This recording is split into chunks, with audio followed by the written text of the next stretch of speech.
നമ്മുടെ 5th module start ചെയ്യാണ്. Quality control, അതാണ് നമ്മുടെ മോഡ്യൂളിന്റെ പേര്. സോ ഇനീഷ്യലി നമ്മൾക്ക് what do you mean by quality എന്നത് തൊട്ട് തുടങ്ങാം. അപ്പൊ നമുക്കറിയാം, ആസ് സച്ച് ക്വാളിറ്റിക്ക് ഒരു യൂണിവേഴ്സൽ ഡെഫിനിഷൻ ഇല്ല. ഓരോ ആൾക്കാരും ക്വാളിറ്റിനെ പല രീതിയിലാണ് ഡിഫൈൻ ചെയ്തിട്ടുള്ളത്. പെർഫോമൻസ് ടു സ്റ്റാൻഡേർഡ്സ് എന്ന് പറയും, കസ്റ്റമേഴ്സിന്റെ നീഡ് മീറ്റ് ചെയ്യണതാണെന്ന് പറയും, കസ്റ്റമേഴ്സിനെ സാറ്റിസ്ഫൈ ചെയ്യലാണ് ക്വാളിറ്റി എന്നൊക്കെ പറയും. പക്ഷെ എന്നിരുന്നാലും കുറച്ച് കോമൺ ആയിട്ടുള്ള ഡെഫിനിഷൻസ് ഉണ്ട്. അപ്പൊ ആ ഒരു ഡെഫിനിഷൻസ് എന്താണ് എന്ന് നമുക്ക് നോക്കാം.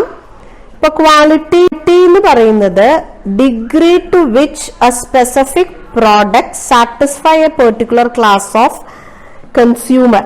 അതാണ് ഒരു കോമൺ ആയിട്ട് പറയുന്ന ഒരു ഡെഫിനിഷൻ. ഒരു പെർട്ടിക്കുലർ പ്രോഡക്റ്റ് അത് എത്ര കണ്ട് ഒരു സെറ്റ് ക്ലാസ് ഓഫ് കൺസ്യൂമേഴ്സിനെ അല്ലെങ്കിൽ ഒരു ഗ്രൂപ്പ് ഓഫ് കൺസ്യൂമറിനെ സാറ്റിസ്ഫൈ ചെയ്യുന്നുണ്ട് ഇൻ ജനറൽ, അല്ലെങ്കിൽ the degree to which it conforms to a design specification. ഒരു പെർട്ടിക്കുലർ ഡിസൈൻസിനോട് എത്രത്തോളം ചേർന്ന് വരുന്നുണ്ട്, അല്ലെങ്കിൽ ഒരു പ്രോഡക്റ്റിന്റെ ഡിസ്റ്റിങ്ക്യൂഷിംഗ് ആയിട്ടുള്ള ടേസ്റ്റോ കളറോ അപ്പിയറൻസോ പോലത്തെ ഫീച്ചറിനോട് എത്രമാത്രം ചേർന്ന് നിൽക്കുന്നുണ്ട്. അതാണ് ഒരു ആസ്പെക്ട് ഓഫ് ക്വാളിറ്റി എന്ന് പറയുന്നത്. ഇനിയൊരു ആസ്പെക്ട് എന്ന് പറയുന്നത് an asset which may be offered to potential customer in the form of a product or service. ഒരു അസെറ്റ് ആണ് അത്.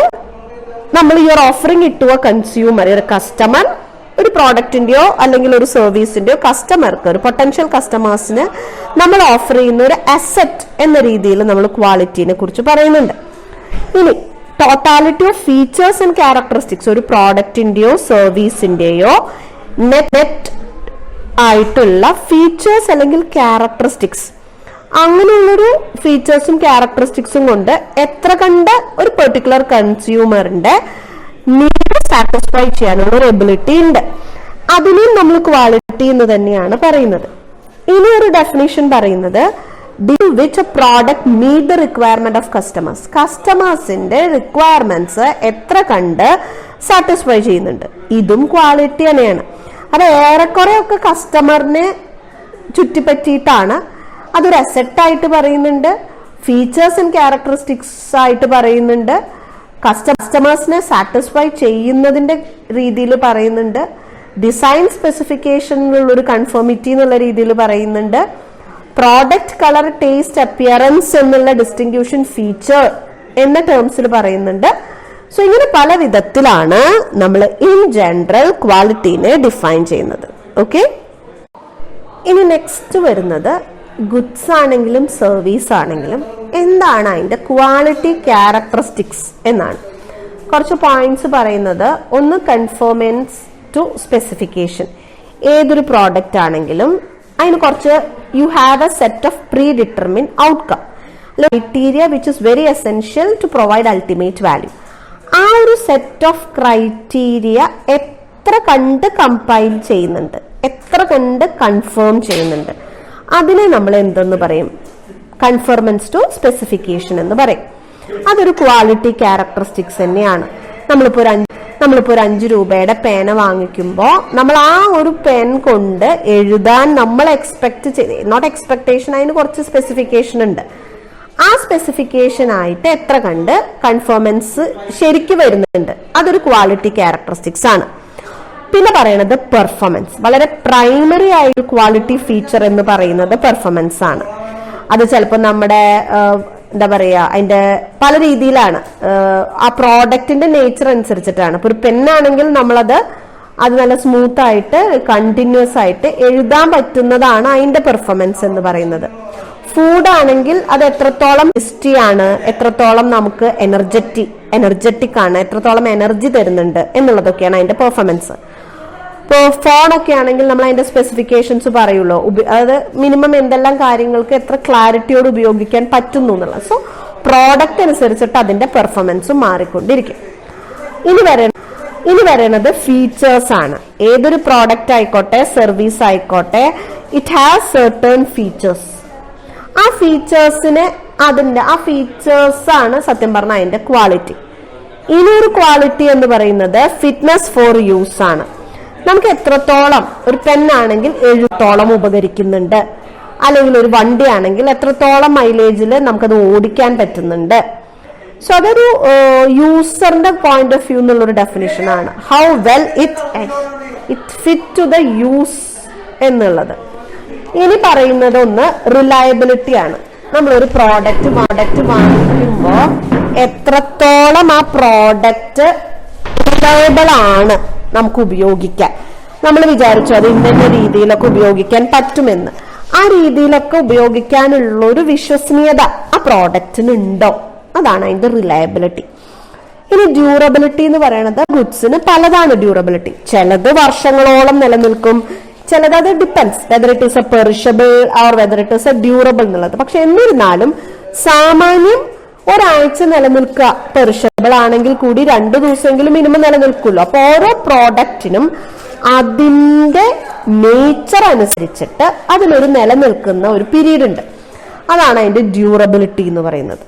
അതും ക്വാളിറ്റിയുടെ ഒരു ആസ്പെക്ട് ആണ്. ഇനി വരുന്നത് സപ്പോർട്ട് സർവീസസ് ആണ്. നമുക്കറിയാം എല്ലാ പ്രോഡക്റ്റിനും വേണ്ട. ചില പ്രോഡക്റ്റിന് ഇപ്പൊ ആഫ്റ്റർ സെയിൽ സർവീസ് ഒക്കെ ഉണ്ടാവും. ചില കുറച്ച് ഡ്യൂറബിലിറ്റി കൂടിയിട്ടുള്ള പ്രോഡക്റ്റിന് അത് പർച്ചേസ് ചെയ്ത് കഴിഞ്ഞതിന് ശേഷവും അതുമായി അസോസിയേറ്റഡ് ആയിട്ടുള്ള ചില സർവീസുകളൊക്കെ കൊടുക്കേണ്ടി വരും. സോ അതിനെയാണ് നമ്മൾ സർവീസബിലിറ്റി. അത് എത്രത്തോളം, അതാണ് സപ്പോർട്ട് സർവീസസ് എന്ന് പറയുന്നത്. അതായത് അതും ഒരു ക്വാളിറ്റി, ഒരു പ്രോഡക്റ്റിന്റെ ക്വാളിറ്റിനെ ജഡ്ജ് ചെയ്യുന്ന ഒരു ആസ്പെക്ട് ആണ്. What are the support service അതിന്റെ ഒരു ക്വാളിറ്റി. സർവീസബിലിറ്റി എന്ന് പറഞ്ഞാൽ നമുക്ക് എത്രത്തോളം അതിനെ റിപ്പയർ ഒക്കെ ചെയ്ത് തിരിച്ചെടുക്കാൻ പറ്റും. ഒരു പ്രോഡക്റ്റ് ആണ് വോട്ടെവർ, അതൊക്കെ ഡ്യൂറബിലിറ്റിയുടെ കേസിൽ വരുന്നത് തന്നെയാണ് സർവീസബിലിറ്റി. പെട്ടെന്ന് കൺസ്യൂം ചെയ്ത് തീർന്നതാണെങ്കിൽ you don't have a scope for serviceability. പക്ഷെ കുറച്ച് ഡ്യൂറബിൾ ആണ്, there is a chance for a break down, then what is a chance for getting it repaired. അത് റിപ്പയർ ചെയ്ത് കിട്ടാൻ എത്ര ടൈം എടുക്കും, എത്ര പെർഫെക്റ്റ് ആയിട്ട് അതിനെ റീസ്റ്റോർ ചെയ്യാൻ പറ്റും. സോ അങ്ങനെയുള്ള കാര്യങ്ങളൊക്കെ, കംപ്ലൈന്റ് ഹാൻഡ്ലിംഗ് പ്രൊസീജിയേഴ്സ് എന്താണ് തുടങ്ങിയ കാര്യങ്ങളൊക്കെ അതും ഒരു ക്വാളിറ്റി ആസ്പെക്ട് ആണ്. ഇനി പറയുന്നത് ഒരു സൈക്കോളജിക്കൽ ക്രൈറ്റീരിയ ആണ്. ഇപ്പൊ നമ്മൾ ഹോസ്പിറ്റലിലൊക്കെ പോവാണ്, ശരിക്കും ആ ഒരു ഹോസ്പിറ്റലിന് ഒരു ആവറേജ് ട്രീറ്റ്മെന്റ് ഫെസിലിറ്റി ഒക്കെ ഉള്ളൂ. പക്ഷെ നമ്മളെ അന്ന് നോക്കിയ ഡോക്ടർ അല്ലെങ്കിൽ നമ്മളെ അന്ന് ഹാൻഡിൽ ചെയ്ത ആ ഒരു നേഴ്സ്, അവര് ചിലപ്പോൾ നല്ല രീതിയിൽ നമ്മളോട് പെരുമാറിയിട്ടുണ്ടെങ്കിൽ ആ പ്രോഡക്റ്റ് നമ്മൾ അല്ലെങ്കിൽ ആ സർവീസിൽ നിന്ന് നമ്മൾ എക്സ്പെക്ട് ചെയ്യുന്ന ഒരു തൃപ്തിനെക്കാട്ടിലും കൂടുതൽ നമുക്ക് കിട്ടും. അതൊരു സൈക്കോളജിക്കൽ ക്രൈറ്റീരിയ. അതർ സൈഡും ഉണ്ട്. ഭയങ്കര ഒരു ഹൈഫൈന്ന് നമ്മൾ എക്സ്പെക്ട് ചെയ്തിരുന്ന ഒരു പ്രോഡക്റ്റ് വാങ്ങിക്കാൻ പോയ കടയിൽ അത് തരുന്ന ആളുടെ ഒരു നെഗറ്റീവ് ബിഹേവിയർ കൊണ്ട് ചിലപ്പോൾ യു ഫീൽ ലൈക്ക് അയ്യേ എന്താ മോശമായി, ഇത്രേ ഉള്ളൂ എന്നൊരു ഫീലിംഗ് കിട്ടും ബ്രാൻഡഡ് ഷോറൂംസിലൊക്കെ നമ്മൾ പോകുകയാണെങ്കിൽ. സോ അതൊരു സൈക്കോളജിക്കൽ ക്രൈറ്റീരിയ ആണ്. ഈവൻ അതും ഒരു ഈ പറഞ്ഞ പോലെ ക്വാളിറ്റീനെ ഡിസൈഡ് ചെയ്യുന്ന സംഭവം തന്നെയാണ്. ഇനി പറയുന്നതാണ് എസ്തെറ്റിക്സ് പറഞ്ഞാൽ 2 രീതിയിലുണ്ട്. ഒന്ന് പ്രോഡക്റ്റിന്റെ ലുക്ക്, നമുക്കത് തരുന്ന ഒരു ഫീല്, സൗണ്ട് ഒക്കെ ഉള്ളതാണെങ്കിൽ സൗണ്ട്, ടേസ്റ്റ്, സ്മെല്ല്, അതൊക്കെ ഒരു ബേസിക്കലി നമ്മളൊരു ഇൻഡിവിജ്വൽ പ്രെഫറൻസ് ആണ്. ഇനി അത് മാത്രല്ല, ഈ ഒരു പ്രോഡക്റ്റ് നമ്മൾ എവിടുന്ന് പോയി പർച്ചേസ് ചെയ്യുന്നു ആ സ്ഥലത്തിന്റെ ഒരു എസ്തെറ്റിക്സ് നമ്മൾ ഇപ്പൊ ചില ഹോട്ടൽസ് ഒക്കെ ഉണ്ട്, സാധാരണ കടയിൽ കിട്ടുന്ന ഭക്ഷണം തന്നെയായിരിക്കും, കുറച്ചൊക്കെ ഒരു വെറൈറ്റി ഉണ്ടാവും. പക്ഷെ അവർ ആ ഹോട്ടലിന്റെ ആ ഒരു എൻവിറോൺമെന്റ് സെറ്റ് ചെയ്തിരിക്കുന്നതിലുള്ള ഒരു ഡിഫറൻസ് വെച്ചിട്ട് നമുക്ക് അവിടെ എന്തോ വലിയൊരു ക്വാളിറ്റിയാണ് കിട്ടുന്നത് എന്നുള്ളൊരു ഫീല് വരും. സോ അതാണ് എസ്തെറ്റിക്സിന്റെ. പിന്നെ പറയുന്നത് പെർസീവ്ഡ് ക്വാളിറ്റി. എല്ലാ ആൾക്കാർക്കും ഏത് ചെറുതോ വലുതോ പ്രോഡക്റ്റ് ആയിക്കോട്ടെ, you have a feeling of quality, you perceive a set of quality. നമുക്കൊരു സങ്കല്പമുണ്ട്. അതും ഒരു വലിയ ക്രൈറ്റീരിയ ആണ്. നമ്മളുടെ പെർസീവ്ഡ് ക്വാളിറ്റി റേറ്റിനെക്കാട്ടിലും കൂടുതൽ കിട്ടുകയാണെങ്കിൽ നമുക്ക് ഓവർ സാറ്റിസ്ഫാക്ഷൻ, അയ്യോ നമ്മൾ ഇത്രയൊന്നും വിചാരിച്ചില്ല. ഇനി you have an over expectation, നമ്മൾ ഭയങ്കരമായിട്ട് പ്രതീക്ഷിച്ചു, എന്നിട്ട് അതിന്റെ ക്വാളിറ്റി മോശമായാൽ നമ്മൾ വിചാരിച്ചത്ര കിട്ടിയില്ല, ആക്ച്വലി അതിനത്രേ ഉള്ളൂ, പക്ഷെ your expectation was something more. അപ്പൊ ഇതൊക്കെയാണ് ക്വാളിറ്റീനെ പൊതുവിൽ ബാധിക്കുന്ന ചില ക്യാരക്ടറിസ്റ്റിക്സ് എന്ന് പറയുന്നത്. അത് പ്രോഡക്ട്സ് ആയിക്കോട്ടെ, service, common characteristics of quality. ഇനി നെക്സ്റ്റ് ടോപ്പിക് എന്ന് പറയുന്നത് ക്വാളിറ്റി പ്ലാനിങ് ആണ്. അതെന്താ അങ്ങനെ പ്ലാനിങ് വരണ വെച്ചാൽ, ക്വാളിറ്റി എന്ന് പറയുന്നത് it's not an accidental thing, വളരെ യാദൃശ്ചികമായിട്ട് സംഭവിക്കുന്ന ഒരു കാര്യമല്ല quality. It is result of some deliberate efforts. മനഃപൂർവമായിട്ട് എടുക്കുന്ന ചില തീരുമാനങ്ങളുടെ പരിണിത ഫലമാണ് ക്വാളിറ്റി. ആ തീരുമാനങ്ങളുടെയാണ് നമ്മൾ ക്വാളിറ്റി പ്ലാനിംഗ് എന്ന് പറയുന്നത്. സോ ക്വാളിറ്റി പ്ലാനിംഗ് എന്ന് പറഞ്ഞ ഒരു പ്രോസസ്സാണ് that translates quality policy into measurable objectives and requirements. എല്ലാ ഓർഗനൈസേഷനും അത് അവർ പ്രോഡക്റ്റ് ഉണ്ടാക്കുന്നതായിക്കോട്ടെ, അവർ സർവീസ് ഡെലിവറി ചെയ്തെന്നായിക്കോട്ടെ, അവർക്കൊരു ക്വാളിറ്റി പോളിസി ഉണ്ട്. ആ ക്വാളിറ്റി പോളിസീനെ മെഷർ ചെയ്യാവുന്ന ഒബ്ജക്റ്റീവ്സിലേക്കും റിക്വയർമെന്റ്സിലേക്കും ട്രാൻസ്ലേറ്റ് ചെയ്യുകയും അത്തരം ഒബ്ജക്റ്റീവ്സും റിക്വയർമെന്റ്സും സാറ്റിസ്ഫൈ ചെയ്യാൻ വേണ്ടിയിട്ട് ആവശ്യമായിട്ടുള്ള സീക്വൻസ് ഓഫ് സ്റ്റെപ്സ് ഒരു നിശ്ചിത ടൈം ഫ്രെയിമിനുള്ളിൽ ലേ ഡൗൺ ചെയ്യുകയും ചെയ്യുന്ന പ്രോസസ്സിനെ ക്വാളിറ്റി പ്ലാനിംഗ് എന്ന് പറയാം. അല്ലെങ്കിൽ അതൊരു സ്ട്രക്ചേർഡ് പ്രോസസ്സാണ് through which you are developing products, അത് both goods and services that ensures that customer needs are met by final result. അതിൻ്റെ ഒരു ഫൈനൽ രൂപത്തിലേക്ക് എത്തുമ്പോഴേക്കും കസ്റ്റമേഴ്സിന്റെ ആവശ്യങ്ങൾ അവരാഗ്രഹിക്കുന്ന തരത്തിൽ പൂർണ്ണമായി അവരോധിക്കും എന്ന നിലയിൽ ഒരു ഉറപ്പ് വരുത്തുന്ന ഒരു പ്രോസസ്സാണ്. ആ രീതിയിലേക്ക് പ്രോഡക്ട്സിനെയും സർവീസസിനെയും ഡെവലപ്പ് ചെയ്യുന്ന ഒരു സ്ട്രക്ചർഡ് പ്രോസസ്സിനെ നമ്മൾ ക്വാളിറ്റി പ്ലാനിംഗ് എന്ന് പറയും. അല്ലെങ്കിൽ it's art of quality management which is focused on setting quality objective.